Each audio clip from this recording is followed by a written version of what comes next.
nosotros constamos de tres soluciones que ahora usted puede entender muy bien a qué se llama tampón, ¿de acuerdo?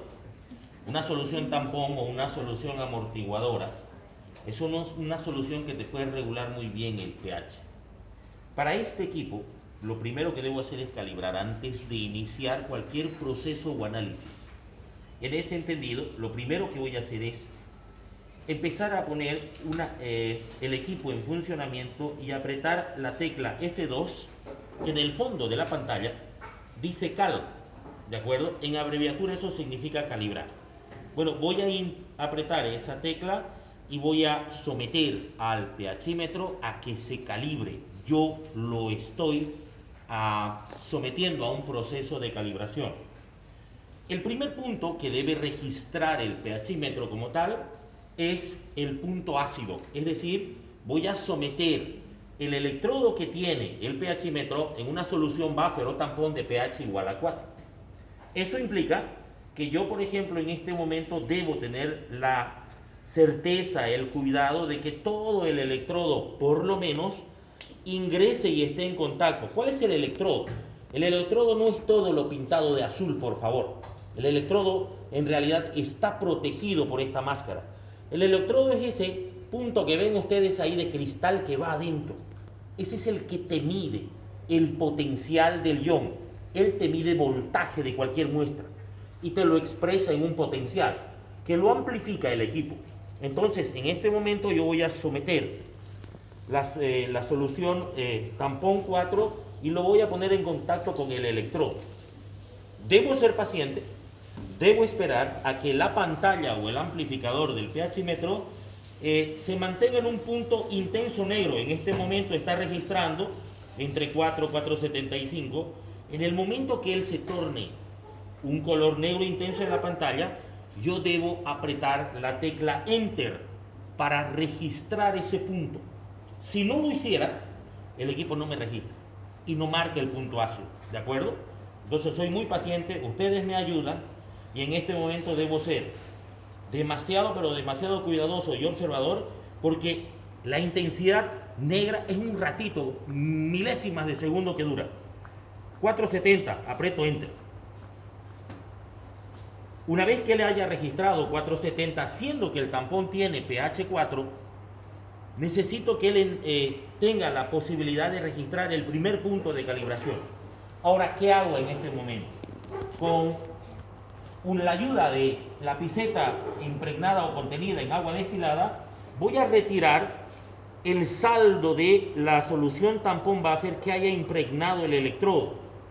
No necesito secar, pero por lo menos retirar el resto de la solución tampón de pH 4 que no me perjudique en el siguiente buffer que va a ingresar. El siguiente buffer a ingresar va a ser la solución tampón igual a 7, para que el pHímetro registre el punto neutro. Al menos ya tiene registrado un punto, que es el punto ácido. Introduzco el electrodo en la solución buffer de pH 7, pacientemente espero a que el amplificador del equipo registre en la pantalla el punto más intenso y a partir de ahí yo debo apretar Enter. En este momento el equipo está oscilando entre 7,58, te sigue marcando el voltaje. Fíjense ustedes que ahí tiene milivoltios en 34,3 MV, que significa, hay una pantalla y tengo 7,58 que me ha marcado y apreté Enter. ¿Qué pasa si yo no apretara Enter? ¿Qué creen que sucedería? Que el equipo, como no lo registra, no va a leer y vamos a tener una falsa calibración. En ese entendido ya tengo la solución buffer de pH 7, lo voy a tapar. ¿Y qué hago con el saldo en el electrodo? Vuelvo a utilizar agüita destilada con ayuda de la piseta para retirar el saldo de solución buffer de pH 7 que me haya quedado. Finalmente introduzco en un tampón de pH alcalino. Eso significa que el equipo va a tener la posibilidad de identificar a cualquier tipo de sustancia que esté en el rango ácido, en el rango neutro y ahora en el rango alcalino. Quiere decir menor a 7, igual a 7 y mayor a 7. El equipo va a estar adaptado para reconocer esos 3 puntos, cualquiera sea el número.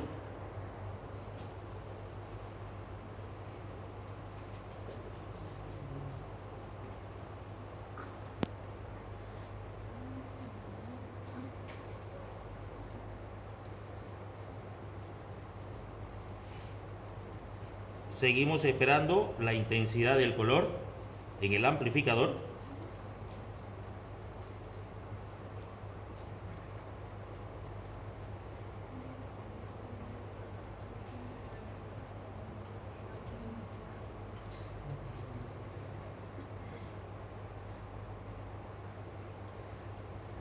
Ok, 9.68, ahí marcó.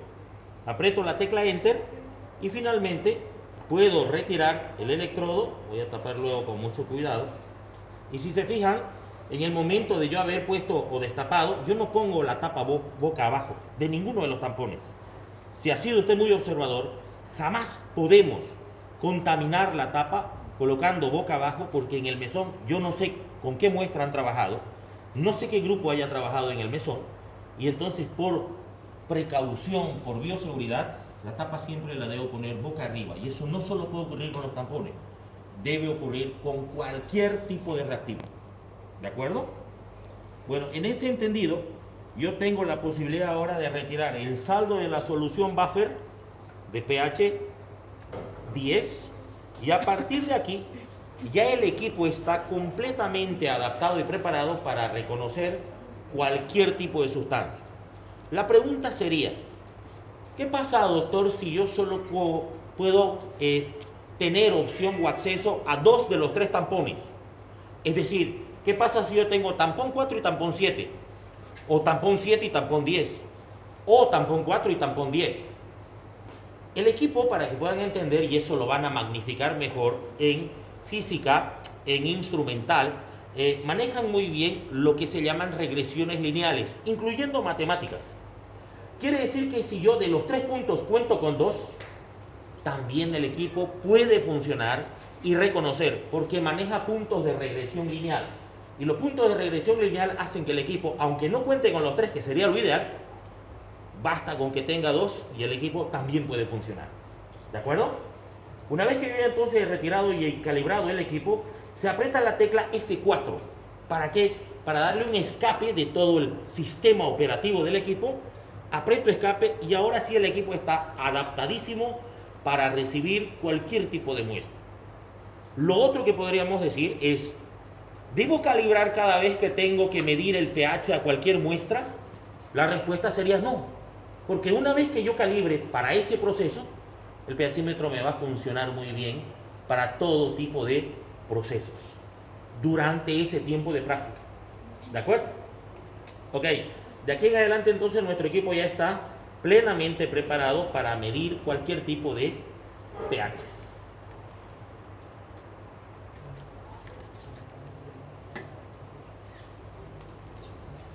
Bueno, ahora vamos a trabajar con qué tipo de soluciones.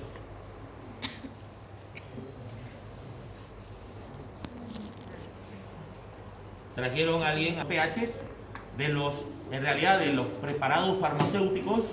El sucralfato se utiliza bastante para problemas netamente digestivos.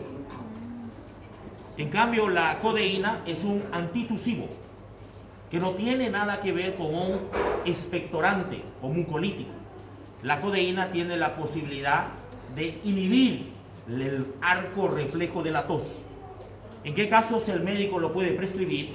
Cuando yo tengo una tos continuamente persistente, pero que además es seca e irritante, de tal forma que hay un proceso inflamatorio a nivel de la faringe, y el médico seguro te va a observar de manera visual y decir, usted tiene un proceso de faringitis.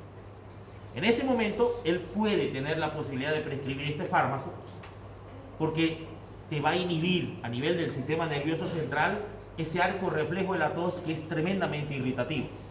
Pero ¿cuándo no prescribir esto? Cuando la tos ya sea productiva, quiere decir cuando ya haya flemita. Imagínense ustedes que yo le dé a un paciente codeína cuando sé que ya solo por escuchar, por sentir la manifestación clínica que se puede percibir, el paciente te está tosiendo con flema. Yo no puedo frenarle con eso. Al contrario, debo generarle aumento de expectoración con otro fármaco que te ayude a eliminar ese proceso mucolítico, de tal forma que te elimine ese fluido biológico que no nos favorece para nada, porque es un caldo de cultivo para que haya algún tipo de infección, principalmente por una bacteria que se llama neumococo. Y el neumococo es posible migrar, multiplicar y generar lo que el médico de emergencia, el médico especialista y neumólogo lo conocen como, si usted quiere, neumonía, que puede ocurrir muy bien en los pacientes pediátricos, por ejemplo, y en los pacientes adultos mayores. Los adultos mayores tienen esa predisposición a hacerte neumonía muy fácil, y sacar a un paciente de un cuadro de neumonía es tremendamente complicado. Hay que hacer un tratamiento, un plan terapéutico con antibióticos, con fármacos que te ayuden a la ventilación pulmonar, y no es un solo fármaco que ingrese en el organismo de ese paciente, así sea niño o así sea adulto mayor.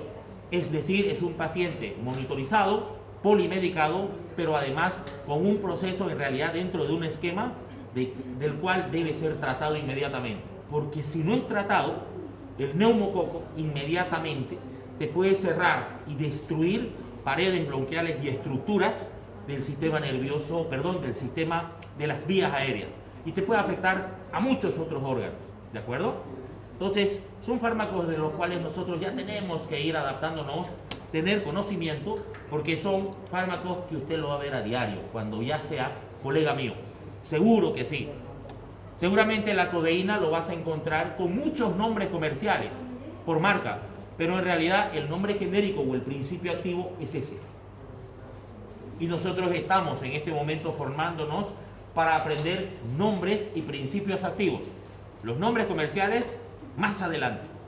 Y quiero decirles que un principio activo puede tener incluso hasta más de 20 nombres comerciales, de los cuales estamos obligados, cordialmente obligados, a estar actualizados en la forma, la presentación, la concentración, la vía de administración, las precauciones, el uso, las interacciones farmacológicas de ese medicamento.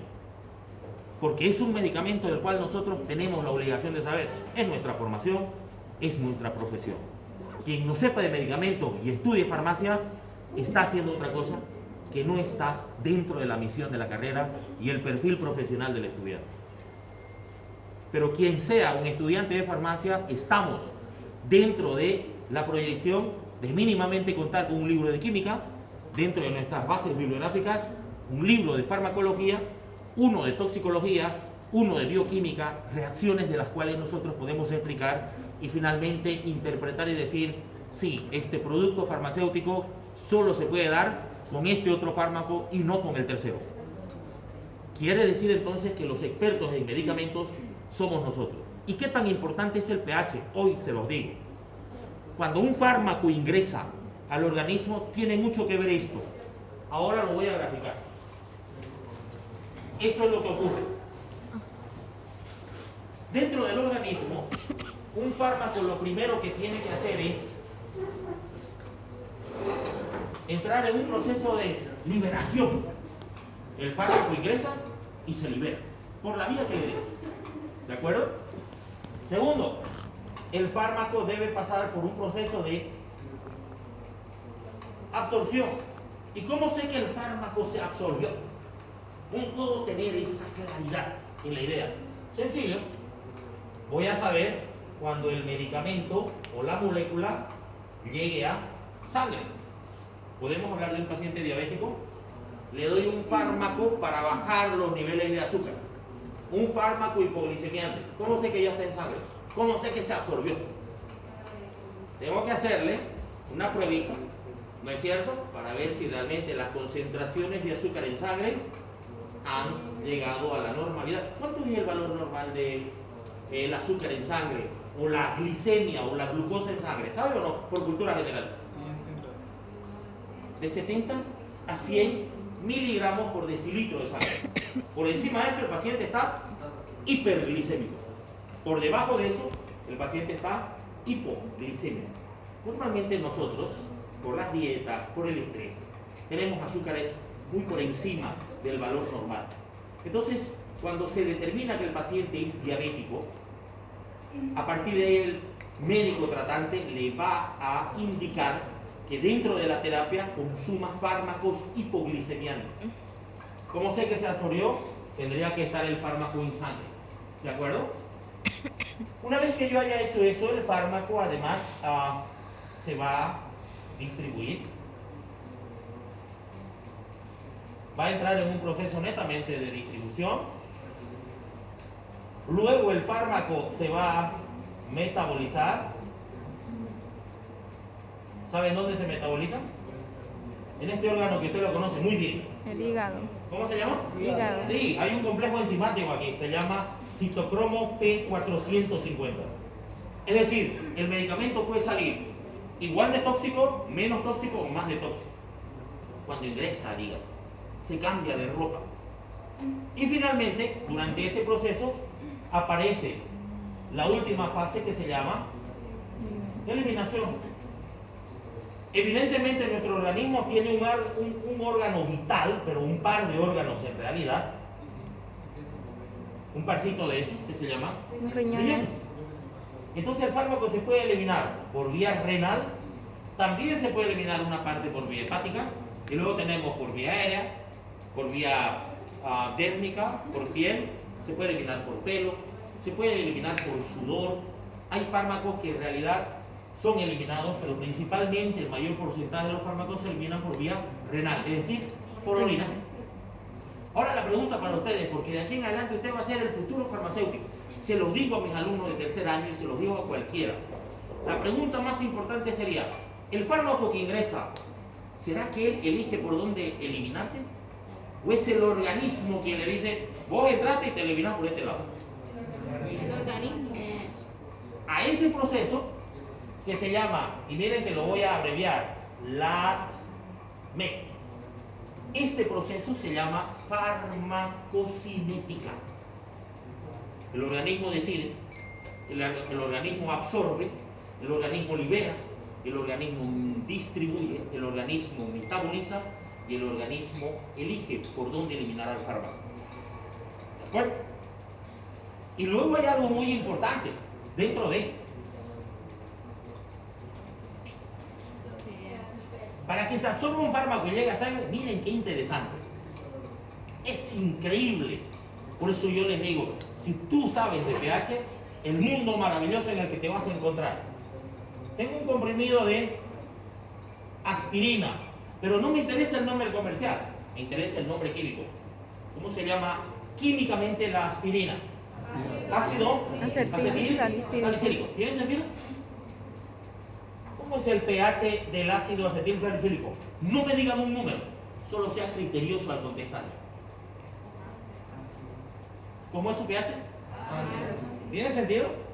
Es decir, este pH es igual a 7, menor a 7 o mayor a 7. Menor a 7. Menor a 7. Si le damos y le vamos a dar, porque Cris acaba de presentarnos, le vamos a dar por qué vía de administración. Ahora, ¿y qué va a encontrar en el estómago? ¿Qué va a encontrar ahí? Le damos por vía oral y va a encontrar a un gran ácido. ¿Cómo se llama eso? Ácido clorhídrico. Excelente. Ahora, ¿qué dice la teoría? Todos los libros de farmacología dicen, para que un fármaco se absorba, o sea, llegue al proceso de absorción, necesita que tenga el mismo rango de pH. No importa el número, pero necesita que tenga el mismo rango de pH. Ácido básico neutro. Ácido. Ácido. Ácido básico neutro. Ácido. Cuando él se encuentra aquí y encuentre algo de su misma comparsa, ¿qué va a ocurrir? Le va a decir, te abro la puerta para que llegues a la sala. Le va a decir, pase por favor. El fármaco se va a absorber porque este fármaco no va a sufrir ionización. ¿De acuerdo? El fármaco no sufre ningún tipo de... ¿O has visto que vos, positivo con positivo, haya reacción? O negativo con negativo. Cuando tienen el mismo pH y la misma cantidad de carga, ¿será que sufre alguna reacción?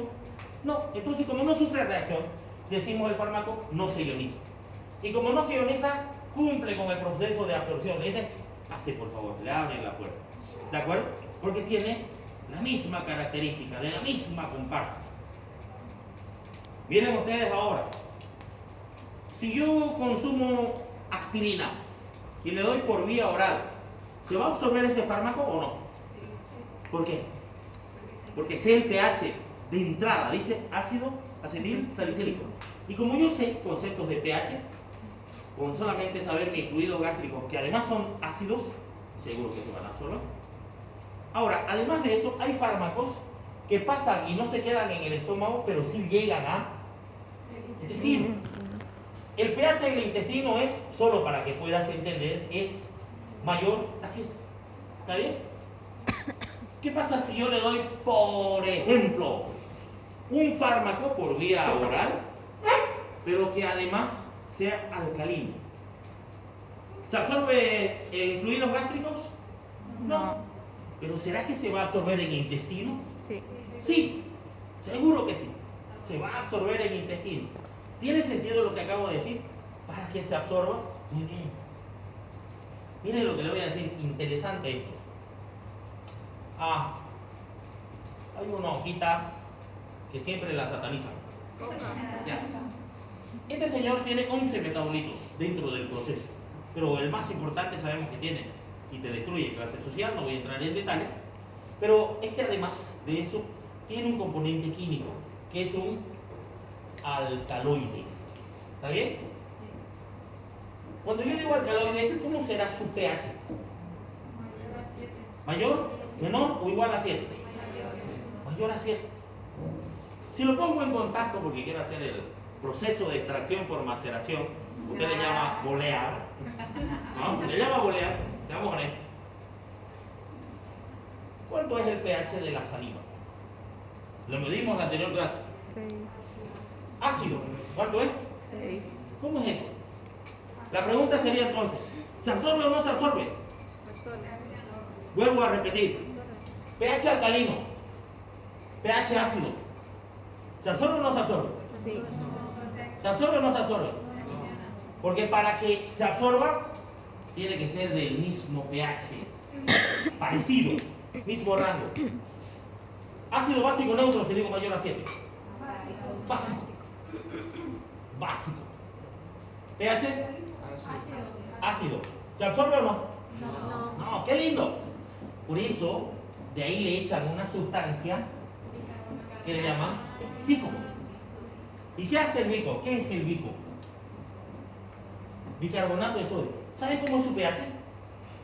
Su pH del bico es mayor a 7. Quiere decir